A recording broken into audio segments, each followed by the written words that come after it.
Сәлеметсіздер ме, әріптестер? Мен бүгін сіздерге тәрбие сағатына дайындалудың екі кеңесін айтқым келіп отыр. Жас мамандарға әсіресе керек болады деп ойлаймын.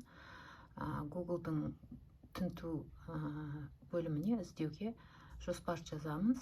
Сол жоспардың ішінен өзіңізге ұнаған бір жоспарды таңдайсыз да, сол жоспарға өзгерістер ендіресіз. Оны енді бәріңіз жасап жүрсіздер деп ойлаймын. Екінші, мен бүгін слайд жасап қойдым. 2 беттен ғана тұратын, өйткені тәрбие сағаты бізде 25 минутқа ғана арналған. Мінекей ертең маған берілген тәрбие сағаты ол 16 күні болатын. Зиянды әдеттер, жаман әдеттерден аулақ болайық. Соған осындай суретті алдым, және мынандай әртүрлі бір мағынасы бар суреттерді алуға тырыстым. Жаман әдет деген әрине бәрі сол бастап тұрмасын деп, өмір деген сөз бар, және мына жерде пайдалы әдеттер дегенді бірінші орынға қойдым да, жаман әдеттерден дегеннің өзін біржола құтылудың 15 құнды кеңесі дегенді өзім мінекей теріп жазып шықтым.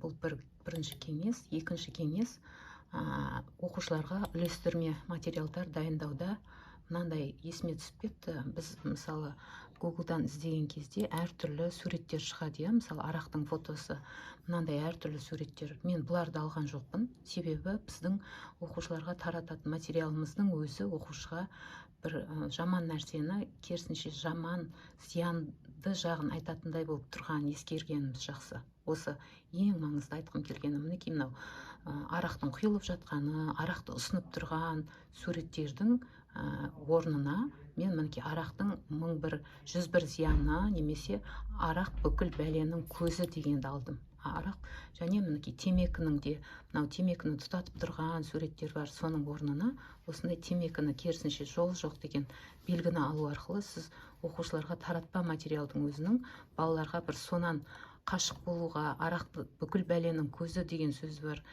осындай сурет арқылы да сіз балаға жақсы бір әдетті қалыптастыруға әсер етесіз деп ойлаймын. Осындай мінекей әр топқа бермекшімін, мінекей дайындап.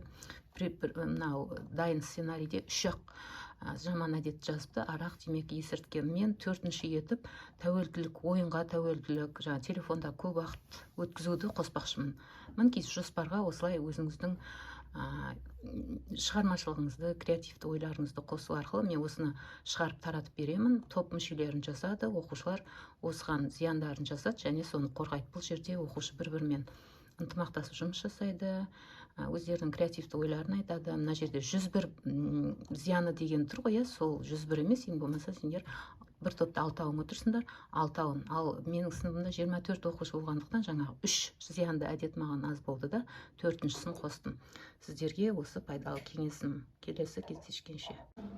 Оқушылар, бүгінгі тақырыбымыз жаман әдеттерден аулақ болайық. Қазір 4 топқа бөлінеміз, 4 жаман әдетті қорғайтын боламыз. Уақыт 7 минут.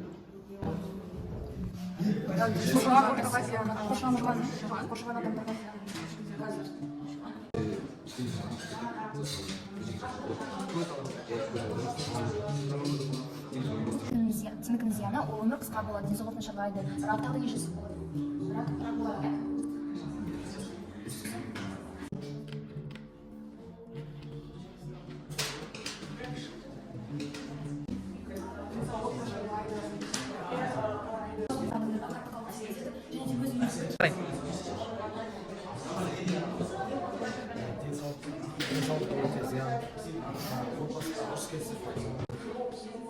Өз нашарлауы психологияның